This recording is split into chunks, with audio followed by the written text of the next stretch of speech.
Hello, you are welcome back to another edition of the Buzzwords.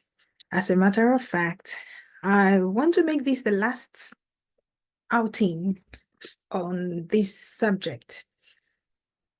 However, if any new words are manufactured by the terrorists and their supporters, I will be back with fresh buzzwords.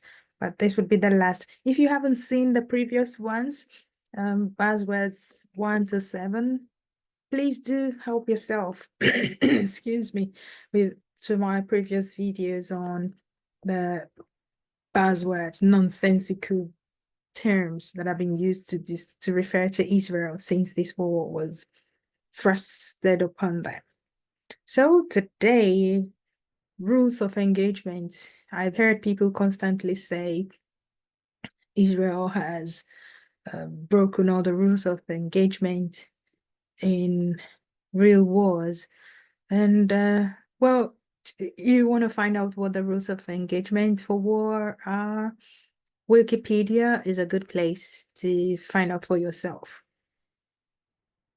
My dear people who support terrorists, have you asked yourself if those terrorists have obeyed or abided by any rule of engagement in relation to war? If they haven't, then you are a monster just like they are. Israel has complied and exceeded all rules of engagement. That's where I'll leave that. Another thing, Israel, which is in direct relation to rules of engagement, is war crimes. That was one of the things that those from South Africa took to the kangaroo courts. And every time Israel is winning and they strike and something huge comes out, everybody screams war crimes. I hope you've got evidence, proofs to show and back your point on these war crimes. Because so far, I haven't seen or heard, excuse me.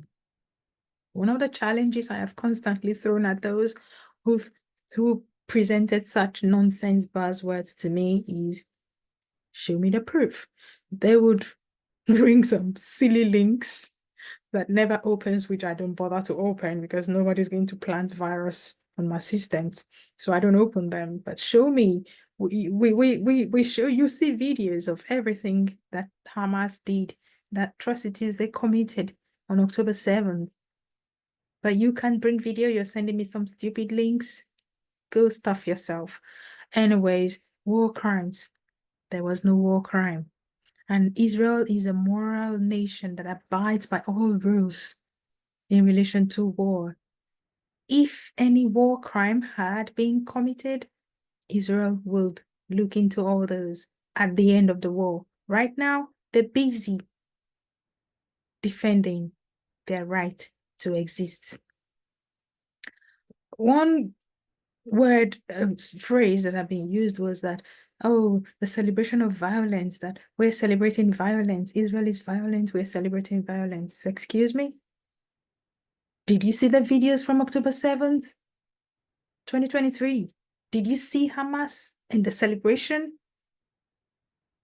By goodness, I will sing and dance and rejoice if terrorists are unalived when they're sent to the pit of hell where they belong. I will celebrate. That's not violence. When the righteous prospers, the city rejoices. And when the wicked perish, there are shouts of joy. That's what I do. I celebrate because the wicked has perished. Those who bring terror, who impose terror, who brought wickedness, evil. I will celebrate. We will dance. Israel is dancing. I'll come back with something else later because the success, the victory over his ballers is just astounding. Okay. women and children. This one is very, very sensitive because, yes, a lot of women and children were massacred. All sorts of blood-curdling things were done to women and children on October 7th. Do not forget that. And excuse me, these are usually the part of the population that are mostly affected in wars. It's sad, but they're usually the casualties of war. However, because it's untrue, because everyone is throwing around, Israel has killed 40,000 people, over 40,000 people, excuse me? What about the terrorists? So every single person that has gone down in this war is either a woman, a child, a journalist, a doctor, an engineer, an innocent person. There are no men. It's just there are no terrorists. They're just these upright, great, fantastic people in the society, women and children.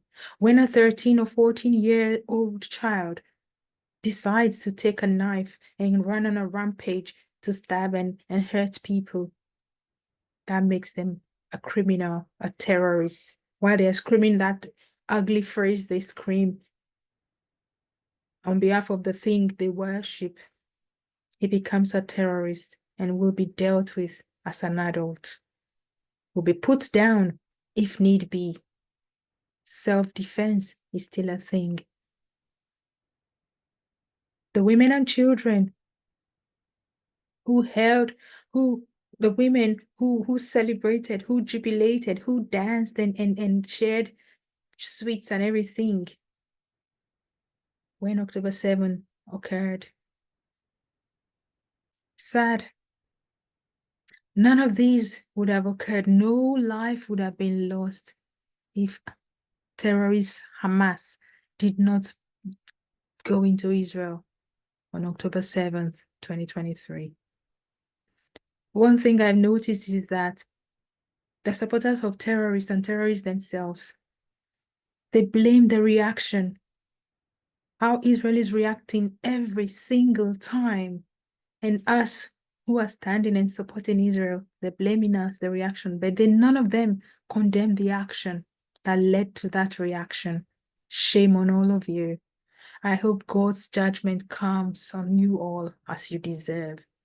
Hamas went over, under, through walls to commit crimes against humanity on October 7th, 2023. The criticism against Israel is only welcome when the originators of the war are held accountable for their actions. Enough is enough. I am so grateful to God that Israel is winning. We are winning. Netanyahu's brilliant speech the other day, we are winning. Israel is winning, and Israel will continue to win because the Almighty God is with them. So this marks the end of our buzzwords. If any new terms or phrases or clauses are introduced, I'll be back with buzzwords. But for now, we draw the curtain here. I thank you for joining me. You check out the previous parts of the buzzwords and just have fun. I'll see you later.